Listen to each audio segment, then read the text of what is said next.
queria falar um pouquinho da educação permanente, da política de educação permanente. Ela foi implementada na Secretaria de Saúde a partir da portaria 391, de 14 de maio de 2021, então ela é muito novinha, ela é um bebê ainda, né? A gente sabe que alguns núcleos de educação permanente, ou assim como o NEL já estava funcionando, o NEL tem uma política diferenciada, mas a política de educação permanente ele veio justamente para fortalecer esse direcionamento de trabalho. Então, essa política, essa portaria, desculpe, ela aprova a Política Municipal de Educação Permanente de São José dos Pinhais, e objetiva o funcionamento, né, o papel de cada serviço dentro dessa política. Então, mas para a gente entender o que é a política de educação permanente em saúde, eu preciso entender alguns pontos principais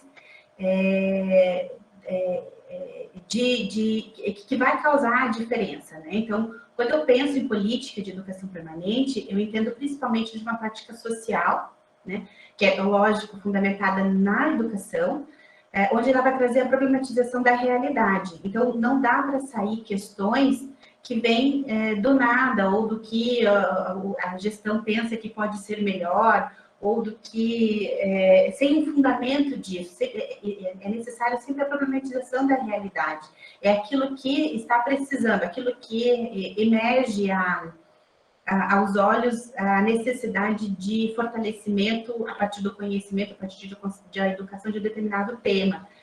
Então, ele, em geral, precisa realmente sair da prática, ele precisa sair dos próprios trabalhadores, da própria comunidade, para que ela possa ser efetiva, né?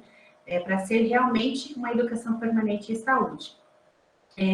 A base dela, o direcionamento é realmente a valorização do trabalho como fonte de conhecimento, tem que ter um enfoque multiprofissional e multidisciplinar, mesmo que ainda assim há nichos profissionais, o enfoque de trabalho, principalmente quando a gente fala do SUS, é que seja multiprofissional, multidisciplinar, e ainda podemos pensar em intersetoriais, né? Porque é dessa forma que a gente precisa trabalhar. Então, o mesmo que seja uma prática educacional que está dentro de um determinado local, que seja um hospital, por exemplo, ele precisa ter esse enfoque multiprofissional, multidisciplinar, e que vai causar um impacto na população e que vai causar, consequentemente, um impacto na rede, porque o trabalho realmente deve ser fundamentado em rede. E tudo isso vai fazer uma transformação da prática de trabalho. Então, principalmente, quando a gente pensa em saúde, as questões são dinâmicas, elas são mutáveis.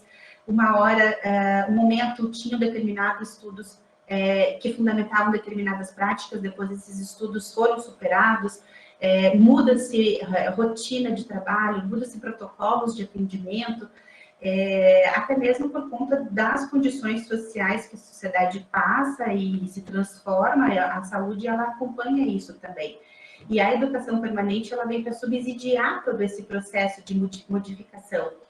É insustentável que a gente atue na nossa prática, na nossa atuação, na nossa prática de trabalho, somente com conhecimento adquirido na universidade ou nos cursos técnicos, ou enfim, né? É preciso que realmente tenha cada vez mais, para que, por conta de todo esse dinamismo social e que reflete na saúde.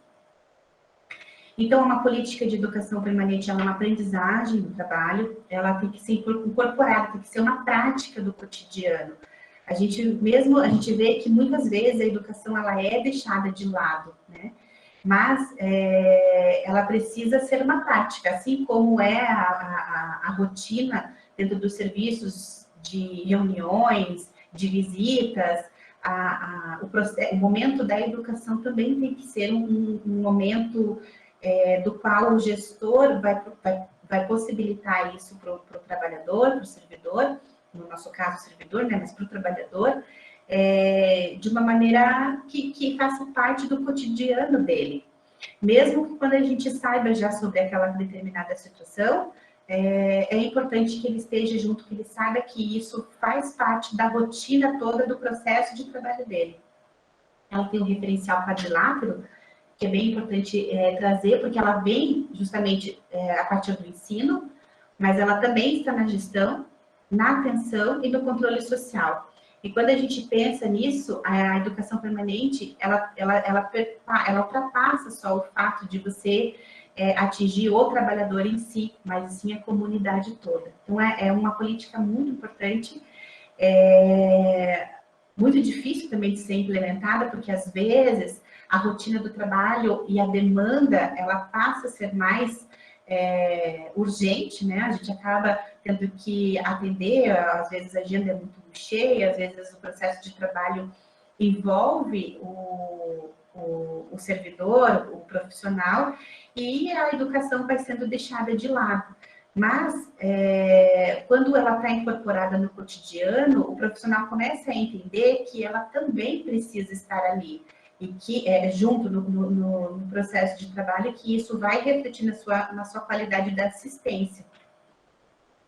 Aqui eu tenho alguns objetivos, eu não vou falar os objetivos dela como um todo, porque, de certa forma, realmente, de uma maneira geral, de um objetivo não específico, mas de um objetivo geral, é a mudança da prática, né? É a qualidade da assistência, o cuidado com excelência, porque ele só vai conseguir ter esses resultados, esse cuidado com excelência, a mudança da realidade, a prática assistencial a partir da educação, né? Isso é central no processo de mudança ou no processo de qualificação da nossa prática de atuação.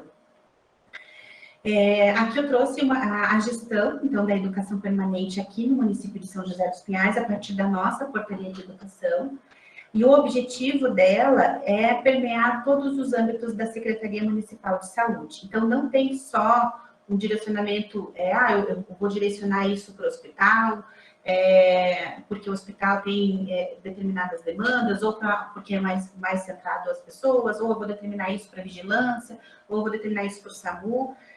Não, ela precisa permear todos os âmbitos, né?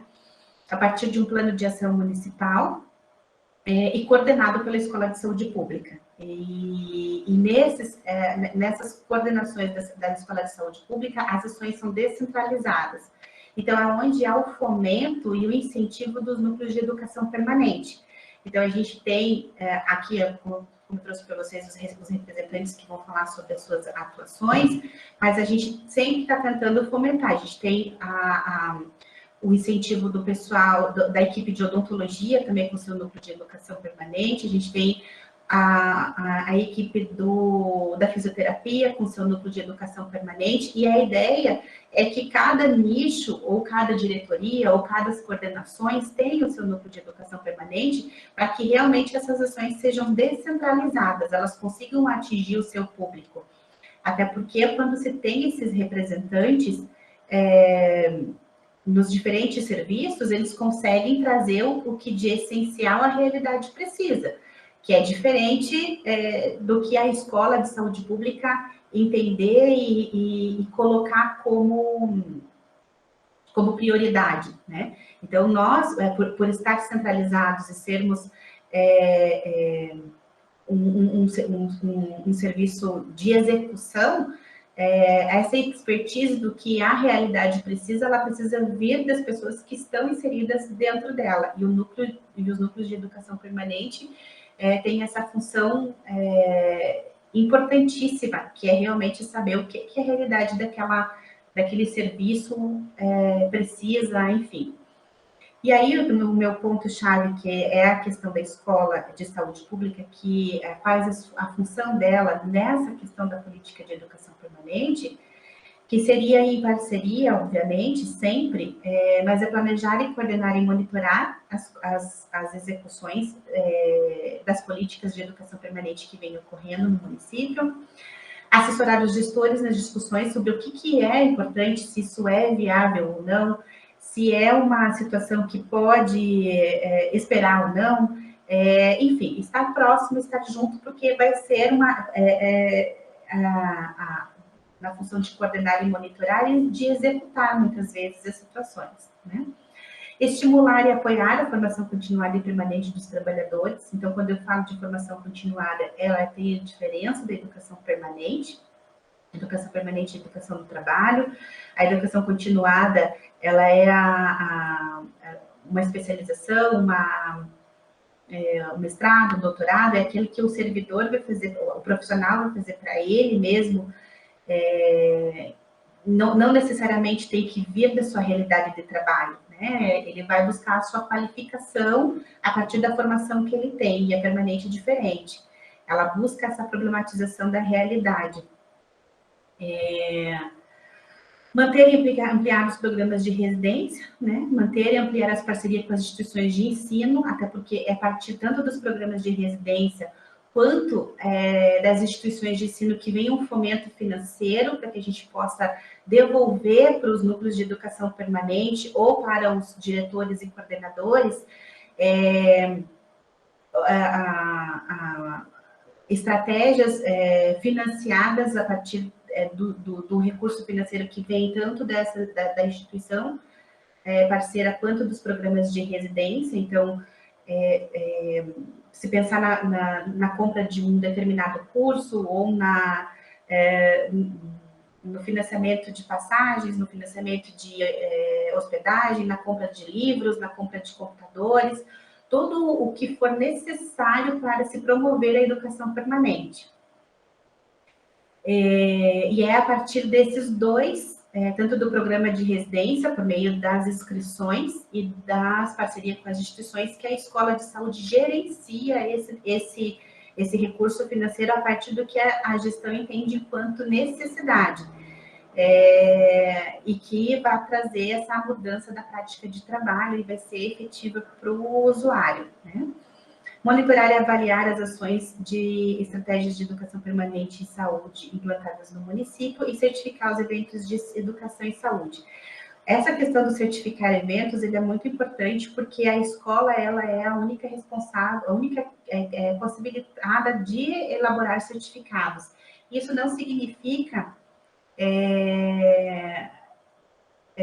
isso significa que ela está para dar esse suporte para os núcleos e é a que pode realmente certificar por ser uma instituição de ensino e saúde, né?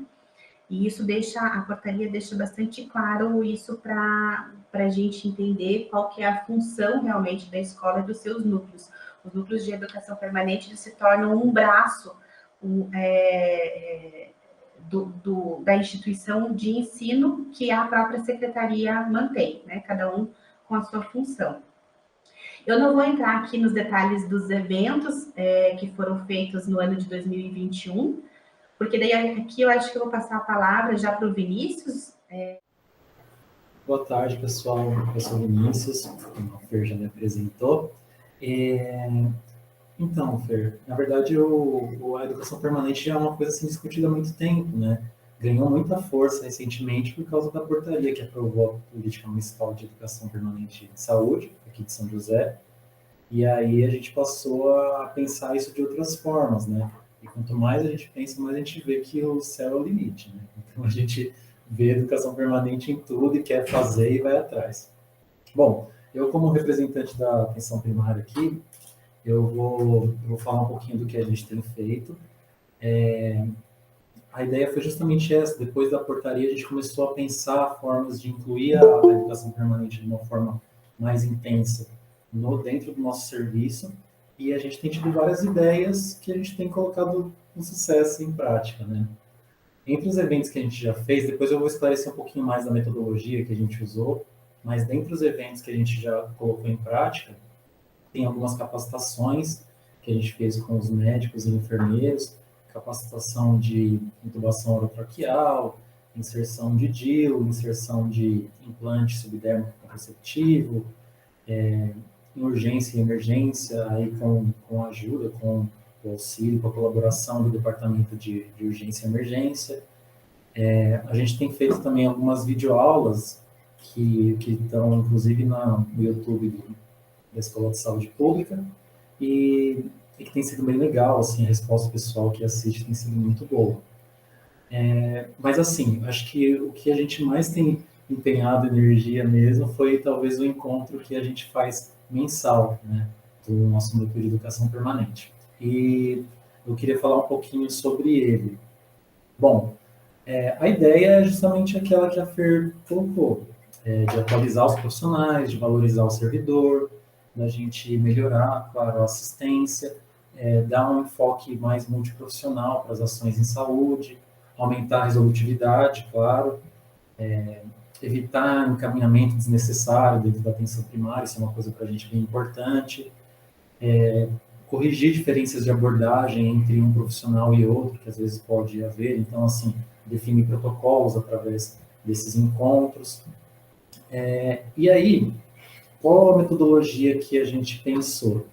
Pela complexidade da atenção primária, eu propus a gente dividir em vários módulos, né, essas atividades. E aí a gente definiu 6 módulos: saúde da mulher, saúde da criança, saúde do adulto, saúde do idoso, saúde mental e vigilância e doenças negligenciadas. Então, a partir desses 6 módulos, eu fiz uma pesquisa com os médicos e enfermeiros da atenção primária, através de Google Forms mesmo, para ver quais eram as principais dificuldades que essa galera tinha. E os resultados foram bem impressionantes, assim. A galera aderiu, respondeu, e a gente chegou a alguns temas que eram bem caros a eles e que realmente a gente via que o pessoal tinha bastante dificuldade de manejar ou de abordar aqueles temas e os pacientes que traziam aquelas queixas, né? Então, isso cai muito no que a Fer já apresentou, que seria a problematização, né? A gente precisa saber o que está sendo a dificuldade lá na ponta para poder ver como é que a gente vai abordar aquilo. E aí, a partir desse projeto, desse formulário que a gente passou para o pessoal, a gente já começou a ter uma ideia de quais seriam as dificuldades e a gente começou a convidar especialistas para falarem daqueles temas, né? Os encontros, eles são virtuais, então o especialista ele vem aqui, dá a cara e vai vir um monte de perguntas para ele falar sobre aquele tema. Geralmente ele inicia com uma introduçãozinha, falando por que aquele tema é importante, tudo mais, a vivência dele sobre aquele tema, e aí já tem algumas perguntas que o pessoal já me manda antes, que eu já vou estruturando, e tem as perguntas também que o pessoal vai fazendo no chat. Então, é um bate-papo informal, mas apesar da informalidade, cheio de conteúdo, que todo mundo sai aprendendo muita coisa e o pessoal da ponta consegue tirar o máximo de proveito de um especialista daquela área, né? Os encontros, eles têm 1 hora de duração e a gente estruturou eles sempre na última sexta-feira do mês. Então, eu já queria aproveitar aqui para falar também que a gente teve um super apoio do Departamento de Atenção Primária, né? A direção nova veio com a gente junto mesmo e permitiu que a gente parasse, que bloqueasse a agenda dos profissionais essa 1 horinha por mês para a gente poder capacitar os profissionais. E aí cai também naquilo que foi já dito pela Fer, que tem que ser uma prática cotidiana, né? Hoje, se a gente para com esses encontros, o pessoal já vem cobrar, querendo saber quando que vai ser, qual que é o tema, se a gente atrasa para falar o tema do nosso encontro, eles já vêm atrás também. Então, a resposta tem sido muito boa nesse sentido. Mas queria aproveitar aqui para agradecer o Departamento de Atenção Primária, que comprou a ideia com a gente, e a Escola de Saúde, claro, que fez tudo, que ajuda a gente sempre que precisa também. Bom, mas, então, a gente fez em caráter de convocação para os médicos e enfermeiros da atenção primária, então, eles têm que parar o serviço naquela horinha lá e, claro, se aparece uma urgência, alguma coisa assim na unidade, eles têm que estar postos, eles vão atender. Não é essa a nossa ideia. Mas a gente gostaria que eles estivessem ali presentes, na frente do computador, lá em cada unidade. Das 28 unidades que a gente tem, eles estão lá presentes e participando. Bom, como eu falei, as perguntas elas são pré-selecionadas e tem, claro, o pessoal vai tendo pergunta durante o encontro, eles vão mandando no chat, ou abre áudio e vai falando. Então, a participação ela tem sido muito, assim, ativa. Isso tem sido muito, muito legal.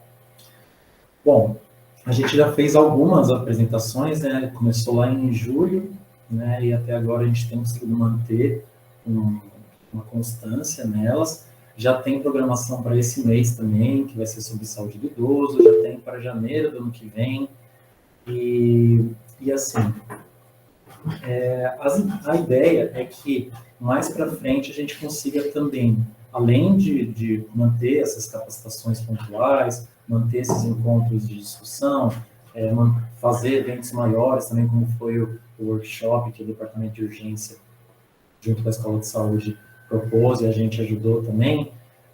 A gente pretende também que outros profissionais, que outras áreas da atenção primária, né, os farmacêuticos, os técnicos de enfermagem, os administrativos, né, todos eles também participem e coloquem assim as dificuldades que eles têm, né. Se não for montando um núcleo próprio, que entre no núcleo do DAS, né, do Departamento de Atenção à Saúde, para a gente poder falar mais sobre isso e também poder ajudar eles nessa questão da atualização, da transformação a partir da problematização que eles têm no dia a dia. Então, isso são as nossas expectativas para 2022. Bom, eu acho que era isso, Fer. Não sei se quiser que eu fale mais alguma coisinha aí, alguma outra atividade. Não, acho que é isso mesmo, né? Eu acho que o que você trouxe bem importante. Acho que esse ano no todo, quanto que cresceu, né? Tudo. E dá muito trabalho, né? Eu acho que esse quando você vem, você coloca, né? Olha, fechou 1 hora a agenda, as perguntas foram feitas previamente, mas todo o trabalho que envolve tudo isso, a participação das coordenações dos serviços, né? De organizar o serviço, o seu empenho, o seu trabalho de gerenciar tudo isso para chegar no momento a gente conseguir fazer essa troca, esse conhecimento, né? Essa troca de conhecimento. E o mais bacana desse projeto todo é justamente que veio a partir deles. Então, é como realmente a gente entende que seria o que alcançaria. Então, né, não adianta a gente vir aqui e pensar, vamos falar sobre determinados temas, porque não ia interessar, não é a realidade deles, né? E eu acredito que o ano que vem vai ser muito mais, cada vez mais vai ficando mais próximo do cotidiano deles, então a gente tem até uma fala, né, Vini? A gente não pode falhar nunca, a gente sempre vai ter que ter, porque eles já esperam, isso é muito legal, isso é muito, muito Eles não bacana. deixam de falhar, né? É isso. Desde a primeira atividade, o primeiro encontro que a gente fez, eu acho que foi tão legal, assim, o pessoal viu uma coisa tão diferente, parar a unidade para poder assistir, para poder se capacitar em certo assunto, e eles perceberam a força disso, e eu acho que eles estão com a gente, assim, isso é muito legal, né? E realmente dá muito trabalho, nossa, o que a gente tem que correr atrás assim, nos bastidores, porque para a unidade também é difícil, né? Porque tem que se organizar, tem que coordenar tudo para parar essa 1 horinha, porque a gente sabe que dentro da atenção primária não para nunca, né? Sempre tem uma coisa acontecendo, sempre tem algo para resolver, e só deles se organizarem essa horinha também, nossa, gera bastante transtorno que a gente tem que ir atrás, resolver, mas vale a pena, está sendo muito, muito boa essa experiência. É muito gratificante. Todos os eventos que a gente teve, tudo que a gente tem corrido atrás, esse aí tem sido o que dá mais trabalho, mas também uma coisa que tem trazido muita alegria para a gente, né? Isso, e aí a preocupação também da gente é de certificar isso, né? Então, a intenção mais não é a de forma imediata, mas a intenção é que realmente a gente consiga ter um retorno, seja de financeiro ou de qualificação para as pessoas que buscam a educação permanente. Então, a gente já certificar eles toda vez, quem assiste, quem palestra, isso é uma preocupação realmente para valorizar o servidor que parou ali, né, questionou, enfim. Mas obrigada, Vini, pela tua participação, pela tua presença. Eu queria agora chamar a Hélia, que é a nossa responsável pelo Núcleo de Educação Permanente do hospital, então outra realidade diferente da atenção primária e que também tem uma experiência bem interessante no Núcleo de Educação Permanente do hospital. Passo a palavra, então, Hélia, para você. Boa tarde a todos. Primeiro, eu queria agradecer a organização do evento, parabenizar pela excelente semana que tivemos, né? Realmente a gente viu, como o doutor Vinícius falou, um up nesse último ano em referência à educação permanente, à escola de saúde, que nos tem feito uma parceria espetacular, né? Então, vamos lá, vou tentar projetar aqui. Realmente, nessa apresentação, foi um relatório do que a gente tem feito nesse último ano, né? Para que a gente pudesse apresentar de uma forma completa. Tá? Então, eu assumi há pouco tempo o Núcleo de Educação Permanente. Tá? Foi esse ano, mais precisamente no mês de março. E o foco no início, tá? Do ano foi, assim, realmente pegar o que tinha passado, né? Estava parado o núcleo devido à pandemia, devido a alguns fatores externos, e estava sem ninguém no núcleo de educação permanente. Então, a gente fez prioridades, né? Elencou as maiores demandas com os coordenadores dos setores, e a gente viu que os setores mais complicados, né, que necessitariam de uma atenção rápida, eram os setores que atendiam os pacientes em estado crítico. Então, ainda no mês de março, a gente começou a capacitar eles. Né? Primeiro, os coordenadores, e enfermeiros, que precisavam dessa atenção, e já começamos a falar, então, sobre paramentação e desparamentação, e os 5 momentos de higiene de mãos, porque nós estávamos no pico da pandemia, né? Então esse era um assunto crítico e necessário. Tá? No mês de abril, a gente retomou no hospital os estágios, né? Para receber esses estagiários, receber todos os coordenadores e enfermeiros dos setores foram capacitados para que tivesse uma recepção agora diferenciada, vendo que estamos em outro momento, né? Maio, então, a gente que trabalha na área de saúde, mais especificamente na enfermagem, sabemos que é um mês especial. Né? A gente sempre tenta fazer algo especial, né, claro, e singular para esse público. Né? Montamos uma semana de enfermagem adequada para o momento, não poderíamos aglomerar, então fizemos aí 2 palestras de maneira educação à distância. A primeira foi sobre o cuidado atual, e também sobre o futuro do cuidado.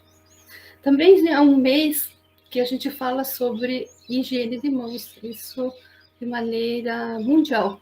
Então, a gente abordou esse tema novamente com os nossos servidores. Vocês vão ver que esse é um tema recorrente, ele tem como foco no hospital diminuir muito, tá, as infecções intra-hospitalares. Desde junho, então, a gente continuou falando sobre prevenção de infecção, agora com foco às pneumonias associadas à ventilação. Claro que a gente, onde tem os pacientes com pneumonias, né, e com ventilação, são a UTI adulto e o pronto-socorro. Nosso maior foco, então. Foi naquele mesmo mês, né, junho, que a gente realizou o curso sobre avaliação e tratamento de feridas. Curso aí de 24 servidores da enfermagem, curso de 40 horas, para que eles fossem capacitados para esse atendimento. Julho. Então, começamos aí uma outra maneira de abordagem. São as capacitações em locos. Primeiro foi o centro cirúrgico, depois tivemos a UTI-NEL, que tinha recebido alguns equipamentos, fizemos treinamento com toda a equipe médica, pediátrica, fisioterapeutas e enfermeiros, para que pudessem utilizar esse equipamento de maneira adequada, né, que ajuda muito os neonatos que têm dificuldade respiratória. Eu acho que saiu. Vamos lá. Agosto. Agosto foi o primeiro mês que a gente conseguiu abranger aí os setores administrativos. Né? Eles tinham uma demanda já antiga, mas, de alguma maneira, eles não estavam englobados. Então, através de uma parceria aí com o Senac Paraná, realizado o curso de Excel básico, né, para 32 servidores. Também é um mês especial, porque temos a semana, né, o Dia Mundial e a Semana Mundial da Amamentação. Teríamos que abordar esse tema, porque somos um hospital que temos aí 42 leitos de alojamento conjunto, mas 20 leitos no bloco materno e infantil, né, lá no UTI NEL, o SIM, e mesmo no Canguru. Então, teríamos que abordar esse assunto. Foi continuado, então, fazendo tratamento em locus, né, ou treinamento em locus, tratando de cada setor de forma singular, na central de materiais e também aqui no banco de leite. A gente recebeu esse mesmo aparelho de laser em forma de doação. Sabemos que esse aparelho é muito importante no tratamento de feridas e intercorrências que possam ter no pós-parto. Então, a gente precisava saber como lidar com isso, né? Setembro, os servidores que já tinham feito o curso de Excel básico, então fizeram o avançado. Novamente, os servidores da área administrativa fizeram aí uma capacitação, né, sobre gestão e fiscalização de contratos, uma parceria com a Escola de Saúde e o Instituto Federal do Paraná. E uma demanda deles mesmo que surgiu para todos nós. Neste mês também, a Central de Materiais, uma demanda bem antiga do hospital. A gente tinha uma dificuldade enorme com a esterilização, às vezes até cancelando as cirurgias. Então, recebemos 2 autoclaves novas e todos os servidores, tá? O servidor que estava na Central de Materiais foi capacitado ou foram capacitados para a utilização correta destes equipamentos. Continuamos falando sobre higienização de mãos, agora com um outro foco. A gente viu que nós tínhamos uma necessidade disso, então as nossas colaboradoras terceirizadas da higienização também foram contempladas com esta capacitação. Já veio outubro, também falamos sobre higienização de mãos, os 5 momentos novamente, mas agora de maneira de simulação. Então, a gente sempre tenta estar inovando, apesar dos assuntos serem recorrentes, a gente sempre inova na prática. Falamos sobre boas práticas na UTI-NEL e começamos a abordar questões ética e legislação da enfermagem, primeiro para os enfermeiros e coordenadores, para depois a gente poder abordar com os técnicos.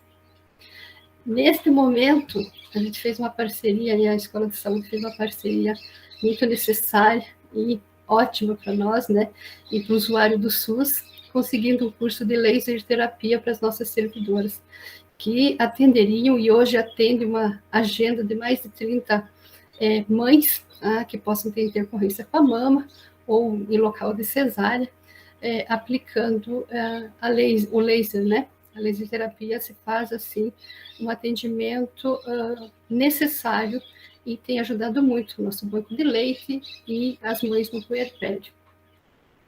Nós somos também um hospital porta aberta para emergências obstétricas e atendemos pacientes de alto risco, porque somos referência para isso. E anualmente falar sobre emergências obstétricas se torna muito necessário, né? Atualizações e tudo mais. Então, a parceria com a nossa residência de obstetrícia, fizemos esse treinamento. Integração de enfermagem. Mês de novembro, começamos a receber os novos servidores que foram selecionados através do PSF. Essa é uma demanda contínua, né? Então, sempre teremos novos servidores chegando. Falamos também sobre registro e processo de enfermagem, continuamos falando sobre emergências obstétricas, e neste momento foi o primeiro mês, né, a primeira abordagem que a gente teve com a equipe médica. 48 médicos receberam então uma capacitação para que eles pudessem solicitar o pré-anestésico no sistema IDS. Mas, propriamente, quem utiliza isso, né, são os nossos médicos anestesiologistas, o pessoal da ortopedia e os cirurgiões gerais. Mês de novembro, mais especificamente no dia 30, teve posse a nossa comissão de ética de enfermagem.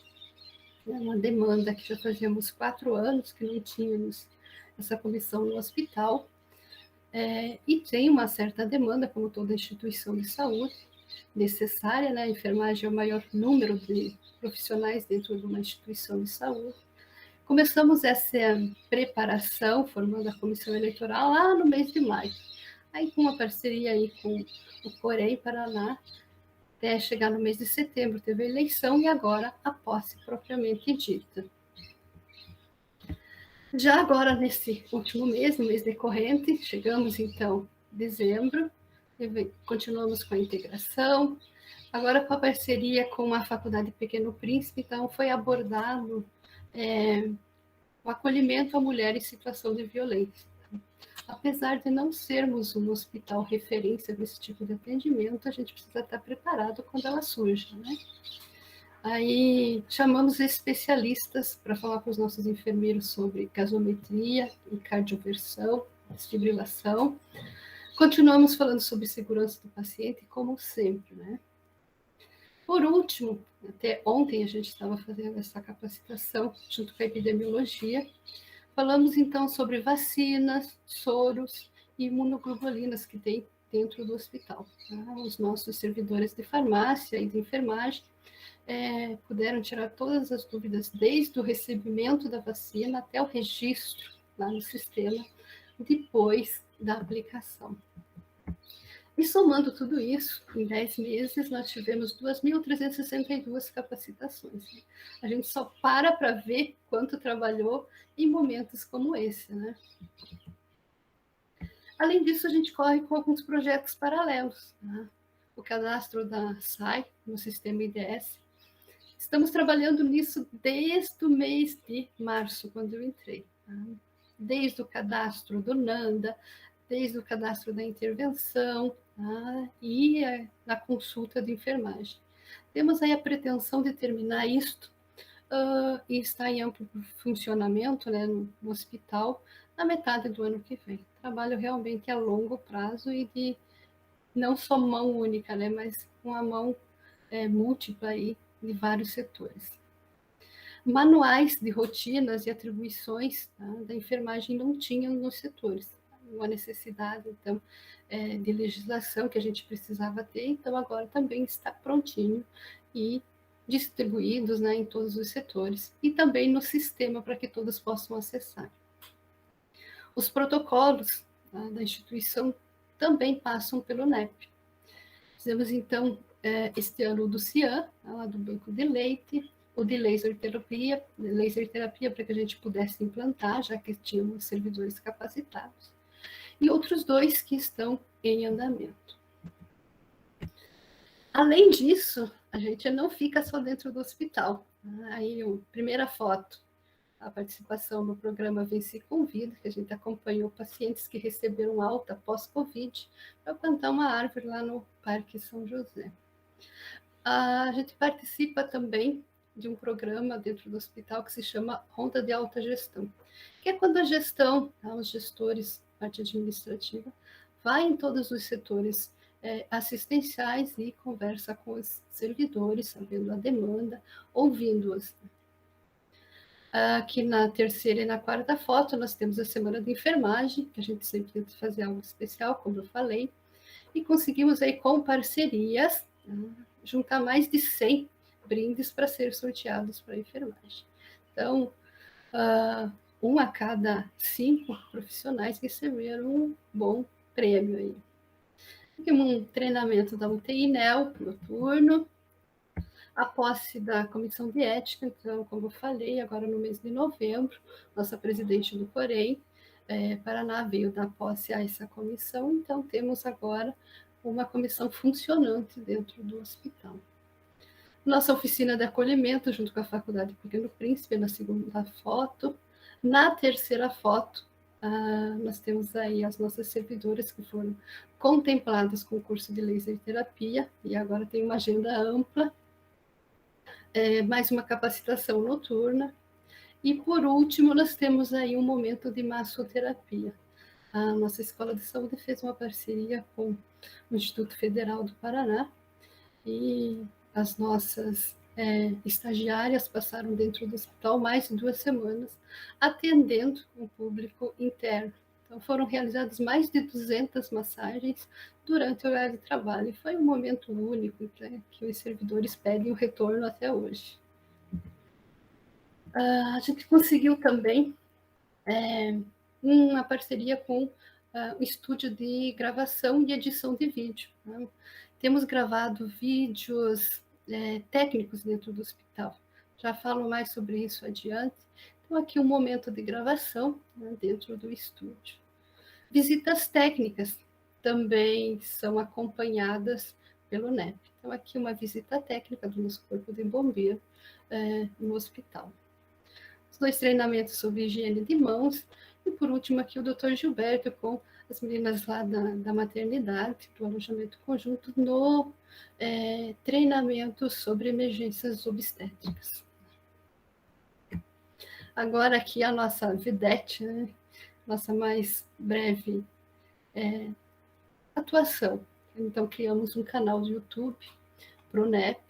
Então, as nossas aulas, elas estão disponíveis não só para os servidores, mas a gente, claro, pretende levar para o público em geral o que é de bom, o que é produzido dentro do hospital. E tiramos os nossos servidores só de consumir conteúdo, e agora eles ajudam a produzir o conteúdo.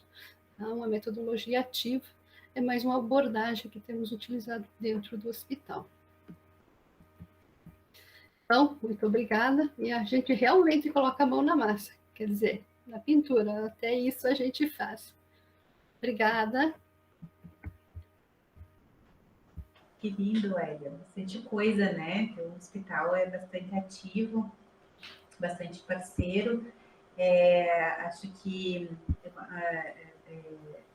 são realidades muito específicas que diferente da atenção primária e que o hospital enfrenta, que o hospital tem, né, suas especificidades, e muito bacana mesmo tudo que é feito, todo o projeto, todo o empenho de vocês enquanto equipe das coisas darem certo, né?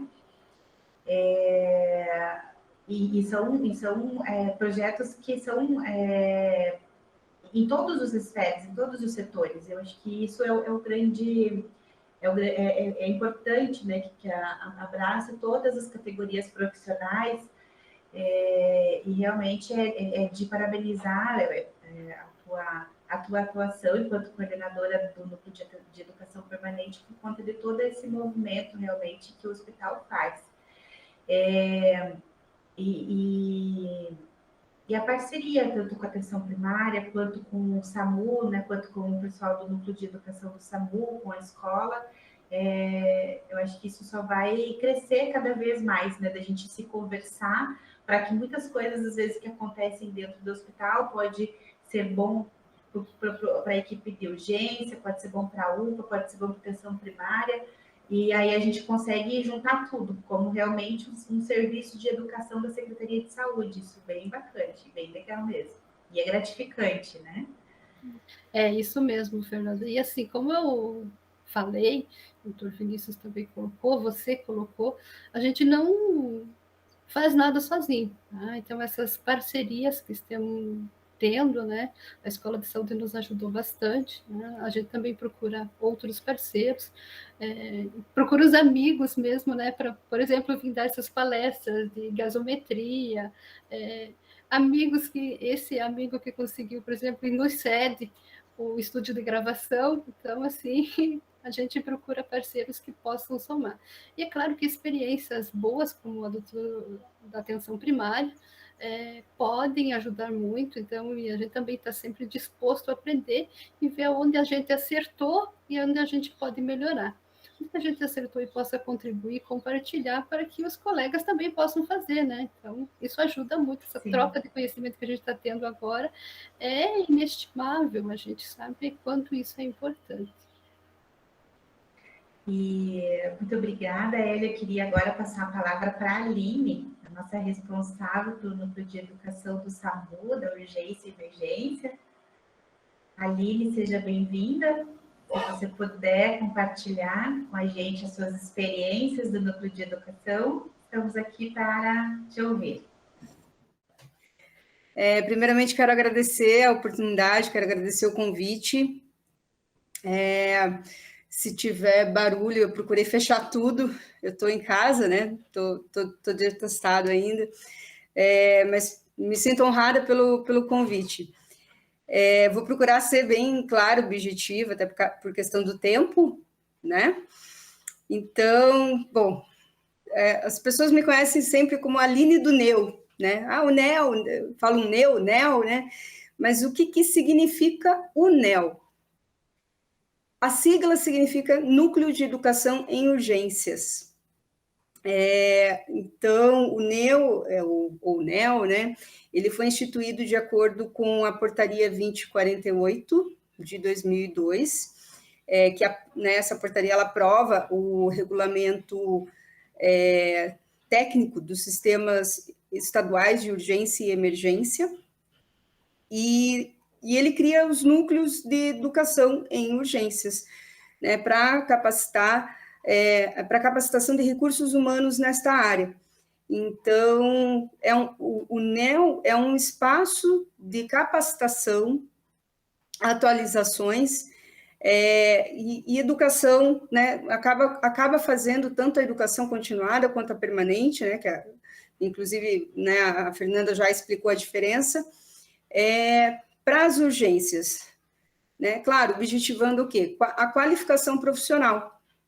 Então, vai trabalhar em cima das atualizações quanto aos procedimentos, os protocolos, que são utilizados por esses profissionais que atuam na urgência e emergência, e qualificando-os. Esse espaço, né, o NEO, ele está sob a administração do SAMU, e hoje, né, atualmente coordenado por mim.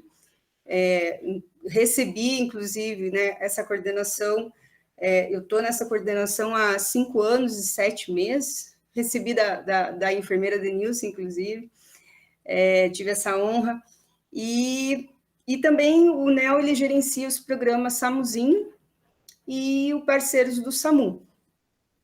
O SAMUzinho, né, devido à pandemia, está suspenso já faz 2 anos, e, claro, depende da autorização também da Secretaria de Educação, e o programa Parceiros do SAMU, nós realizamos treinamentos, e esse ano foi bem intenso, e foi muito interessante, muito gratificante, porque nós conseguimos ir em loco, em todas as unidades básicas, dar o treinamento com os bonecos, foi muito prazeroso dar esse treinamento junto com o Dr. Igor e com toda a equipe. Então, nós fomos na região rural, e esses treinamentos visam o quê? Treinar as equipes para uma situação emergencial, que não é a rotina deles. Então, o que fazer até que a ambulância chegue? Né, foram treinamentos rápidos, em loco, e eles não precisaram sair dos seus lugares de trabalho, mas foi muito satisfatório. Inclusive, né, agora, no final do ano, também nós realizamos um treinamento com a Guarda Mirim, e a gente pretende continuar ano que vem essa parceria também com a Guarda Municipal. E, além da parceria, né, com a Escola de Saúde, nós temos parcerias também com outros órgãos, né, a Polícia Rodoviária Federal, o próprio COBOM, o Corpo de Bombeiros, a Escola Superior da Polícia Civil, o SINDACTA, a Polícia Militar também. Então, todos esses órgãos, sempre nós estamos em contato, a gente, né, troca muitas experiências, trocando treinamentos, conhecimentos.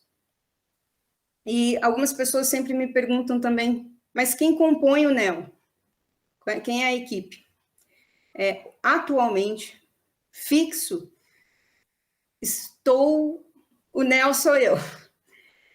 Mas graças a Deus, eu posso sempre contar, né? Por isso existe uma agenda, todos os treinamentos que são solicitados, são agendados previamente, para que eu possa fazer uma logística, tanto de materiais e de pessoas. Então, eu conto com a colaboração sempre de alguns funcionários do próprio SAMU, né, que gostam de estar, além de contribuir, sempre eles também aprendem muito nesses treinamentos. Então, eu tenho, né, pessoas que sempre estão ajudando. No momento, né, estou sem estagiário, também nós tínhamos vários estagiários que nos ajudavam, e neste ano, o total de treinamentos, deixa eu pegar minha colinha, nós tivemos 92 treinamentos e conseguimos capacitar em torno de 1.466 servidores. Claro, entre esses treinamentos também, né, entre essas capacitações, nós também recebemos várias visitas técnicas. Essas visitas, né, são várias instituições de ensino que sempre enviam e-mails solicitando esse agendamento. E, inclusive, até o Corpo de Bombeiros, quando formou a turma deles, os bombeiros também vão visitar. E nessa visita técnica, nós mostramos a base do SAMU, parte estrutural, também a diferença entre as viaturas, o que é uma Alfa, o que é uma Bravo, uma Charlie, né? O pessoal que vem das instituições de ensino muitas vezes não conhece. A própria distribuição, a central de materiais, que eu digo que é o coração, né, do trabalho, a sala de rádio, muitas pessoas às vezes acham que vou ligar no 192, cai diretamente lá. Não. Então, a gente explica a diferença entre 192, né, aonde que cai esse 192, a diferença entre o transporte sanitário, para que serve o transporte sanitário, como que funciona. Então, a gente explica todo o fluxo, né, do serviço. Então, as pessoas têm um maior conhecimento, os alunos que, né, comparecem lá, conseguem visualizar como é realmente o funcionamento do SAMU, do transporte sanitário, e ver essas diferenças. E uma outra coisa que é bem importante falar, empréstimo de materiais e solicitação de treinamentos. É possível? É possível, sim. Só que há regras. Nós temos um arsenal de materiais para treinamentos muito bom. A nossa administração, assim, né, tá de parabéns, claro, né, nós estamos aguardando novas licitações para que possamos adquirir mais materiais. Inclusive, hospitais de fora, né, já solicitaram materiais para a gente, né, Curitiba, outras regiões já solicitaram materiais para treinamentos, mas mediante, né, um aviso prévio, tem regras para serem respeitadas. Eu recebo muitas vezes WhatsApp, né, eu falo que quase São José inteira tem o meu WhatsApp, né, sempre estou à disposição, mas eu preciso que envie um e-mail para formalizar, e para emprestar materiais, preciso no mínimo uma antecedência de 72 horas, porque tem outros lugares que, né, às vezes já está agendado aquele material. Tem material hoje que não sai lá do NEL, porque já foi estragado, e esse material é de uso coletivo, é o patrimônio público. Então, por isso, né, tem gente que fala, nossa, mas ela é chata, ela né, virou coronel, teve gente que já me chamou de coronel do NEL, mas eu precisei realmente colocar regras muito rígidas, né, a direção sabe disso, porque é para todos poderem usar, né? Tem gente que, enfim, vai treinar e fica lá colocando, fuçando a boca do boneco e já, né, acabou rasgando a boca do boneco. Então, assim, tem um devido uso, né, para tal objetivo, e eu preciso, até posso depois repassar essas regras para que a escola me ajude a divulgar essas regras, né? E a mesma coisa treinamento. Aline, você pode vir aqui hoje, 2 horas da tarde, e dar o treinamento? Então, eu tenho que fazer um agendamento, porque às vezes eu tenho ou uma reunião, ou às vezes eu não estou lá no setor, né? Então, assim, pode me mandar o WhatsApp? mas mande o e-mail para formalizar também, que nem, por exemplo, agora eu não estou, né, na minha sala, eu não consigo ter o acesso ao e-mail. Então, me manda o WhatsApp, e às vezes eu tenho o plano A, B, C, D, e eu consigo, se eu não conseguir atender, mas eu consigo direcionar para a pessoa-chave. Eu consigo tentar solucionar o problema daquela pessoa para tal dia, né? Então, eu acho que é bem pertinente que essas regras sejam divulgadas e que as pessoas respeitem, porque é para todos, tanto os materiais e os treinamentos, né? O NEL está de portas abertas, inclusive a Hélia mesmo já me pediu, já está na agenda de 2022, já estou com a agenda de 2022 aberta, e para o ano que vem, a proposta do cronograma já foi entregue, eu fiz tanto na linha de cuidados clínica e na linha de cuidados do trauma.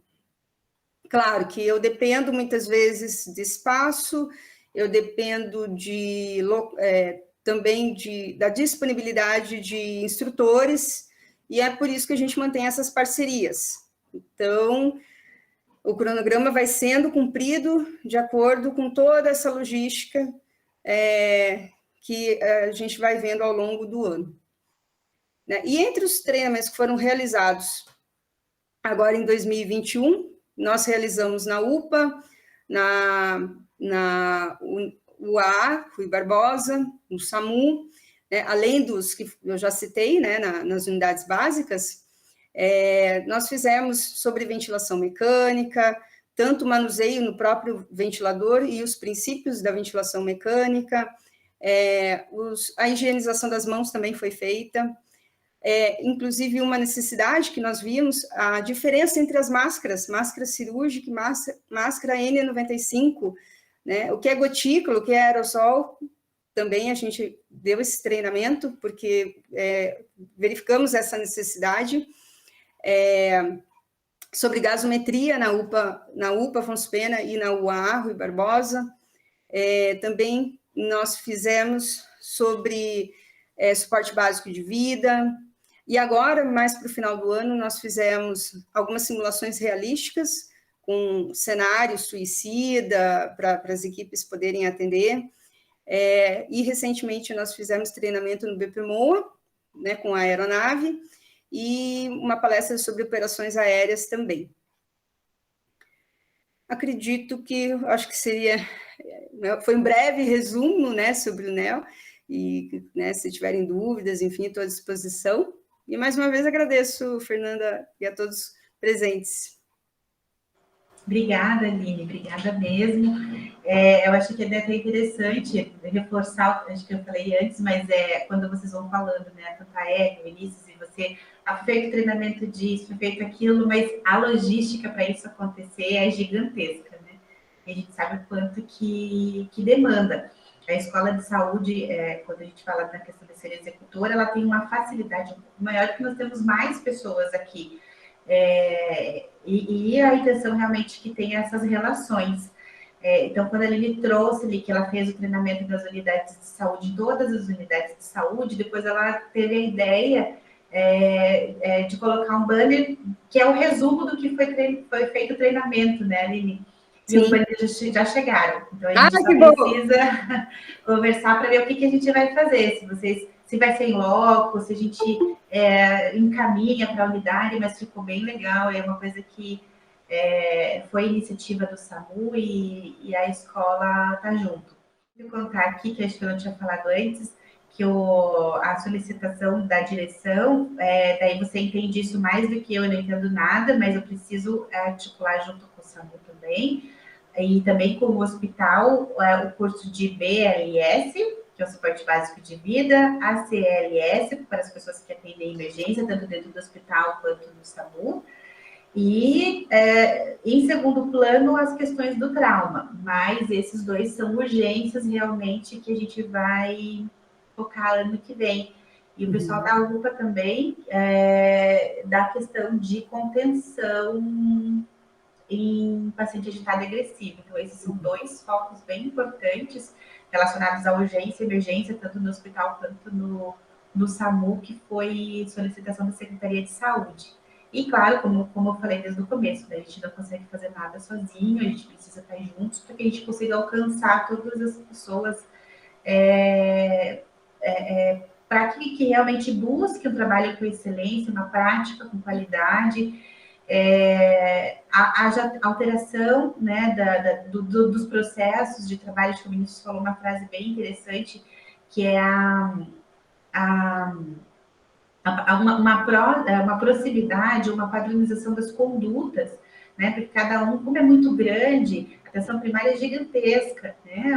O hospital tem uma gama muito grande de funcionários, a urgência e a emergência da mesma maneira, tem várias, tem o móvel, tem o fixo, então são duas realidades totalmente diferentes, mas que tem uma padronização de atuação que consiga realmente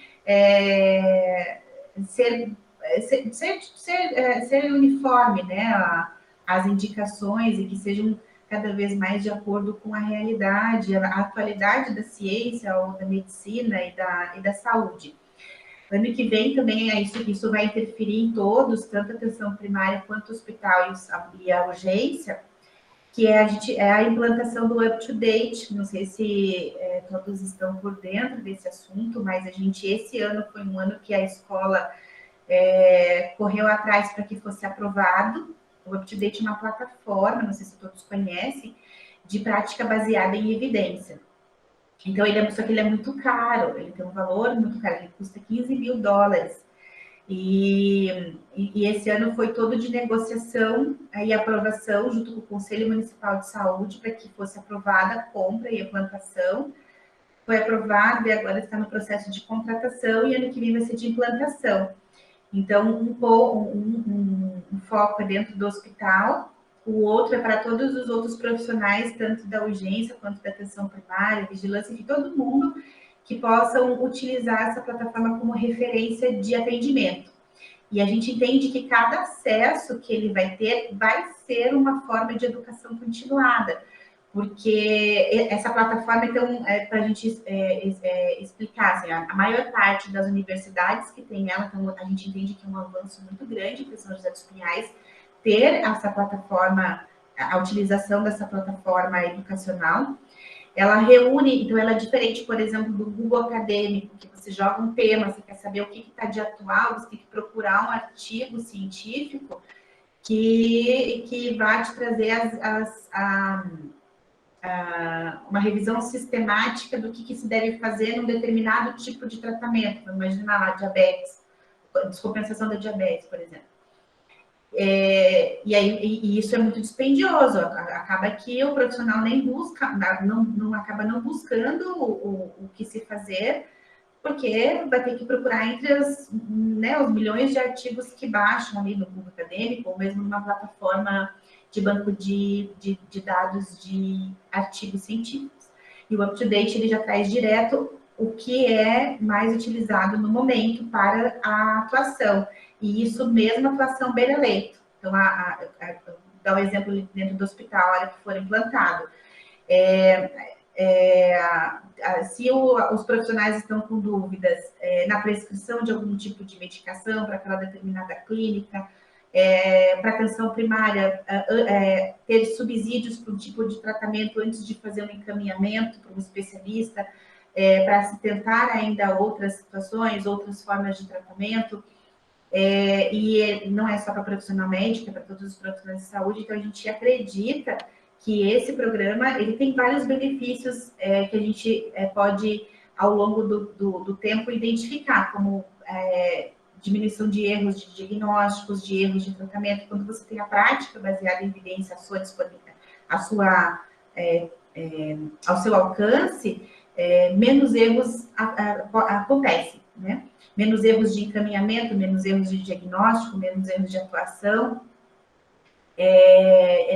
posições terapêuticas mais assertivas, e isso é para todos os profissionais, não é só para o hospital, né? Apesar de eu entender que como veio o pedido a partir do hospital, mas a gente pensa, principalmente quando a gente fala da política de educação permanente, que isso não pode, esse benefício, a gente iria correr atrás pelo hospital, mas que todos da rede precisam ter alcance, apesar da ideia ter sido da equipe do hospital. Então, a gente espera que isso vai ser uma coisa bastante importante, que eu vou precisar bastante da ajuda de vocês para a implantação disso, porque precisa se tornar um hábito a busca de novos conhecimentos, né? De uma prática que seja realmente baseada em evidências e não... E aí a gente acaba, se a gente pensar, vou fazer um treinamento sobre diabetes aqui, de uma forma hipotética. Aí vai todo esse momento que a gente sabe que despende de tempo, de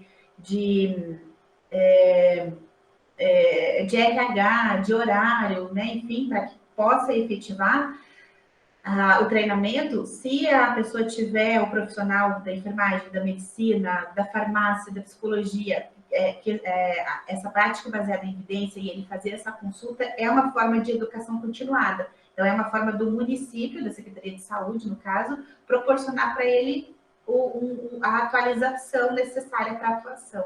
Então, é uma coisa que também vai acontecer já logo ali em março do ano que vem, que a gente entende realmente que é uma grande conquista da Secretaria de Saúde para os nossos profissionais. Mas eu acho que é isso. Alguém quer? Vinícius e Hélia, vocês querem falar mais alguma coisa? Aline?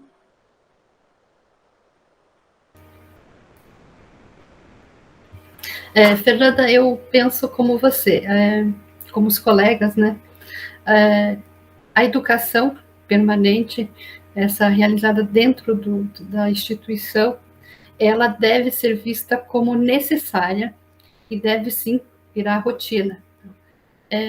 Infelizmente, os nossos funcionários, servidores, eles priorizam outro tipo de abordagem, priorizam assistência, claro que é muito necessária, mas se você não se atualiza, se você peca nessa educação, você corre o risco muito grande de não prestar uma assistência adequada ao nosso paciente. Corre o risco de errar, tá? Ou de fazer coisas obsoletas, né? E depois a gente vê a consequência lá para frente, né? O paciente não tem uma assistência segura, acontecem erros ou desatualizações de legislação, de protocolos, então isso sim tem que se tornar um hábito dentro da instituição. E não ver a educação permanente, como a Aline falou, tem que estar sempre se atualizando, né? Não pode ver isso como obrigação, tem que ver realmente como necessidade. Vini, quer falar alguma coisa? Vini, para fazer um fechamento? Então, Fer, eu acho que a gente está indo no caminho bom, assim, né? A gente já está internalizando nos servidores de que essa necessidade de se atualizar, de buscar o conhecimento mesmo, isso é uma prática que tem que ser cotidiana, né? É uma prática que todo mundo tem que ter. Então, eu acho que a gente está no caminho certo. E eu queria aproveitar também para falar da Ellie e da Aline, que são ótimas, porque elas estão se propondo a fazer, né? A gente teve várias atividades, principalmente do SAMU na atenção primária, que foram muito legais, né? A resposta dos servidores foi muito boa e também foi em tempo oportuno, né? Era um problema que a gente tinha ali de falta sim, não é uma coisa que acontece sempre, né? A urgência na atenção primária acontece, mas não na quantidade que veio agora com a pandemia. E aí o SAMU se mobilizou para fazer essas capacitações, foi bem legal. Ô, Vini, a Isabela te fez uma pergunta ali, ó. Se você quiser já responder. Ela diz assim: boa tarde, doutora. Você acha que uma plataforma 100% EAD, em que os funcionários pudessem acessar conforme disponibilidade, ajudaria no acesso, na otimização do tempo e talvez na adesão? Gostaria de saber sua opinião. Nossa, sem dúvida, né? Eu acho que o EAD é uma coisa que a gente torceu o nariz por muito tempo, mas agora a gente vê que é mais do que uma realidade, né? E funciona muito bem, né? A gente até às vezes prefere, né? E querendo ou não, o que a gente tem feito nas capacitações, nos encontros que a gente faz para a atenção primária, é muito do EAD, né? E é importante que você não tira do local de trabalho a pessoa, ela não precisa se deslocar, tal. Eu acho que é uma coisa que antes a gente meio que olhava assim com desconfiança, acho que agora é total realidade. Eu acho que sim, Gabriela. E obrigada a todos, obrigada pela presença, muito obrigada a Hélia, muito obrigada a Aline e ao Vinícius por disponibilizar o tempo para poder dividir com a gente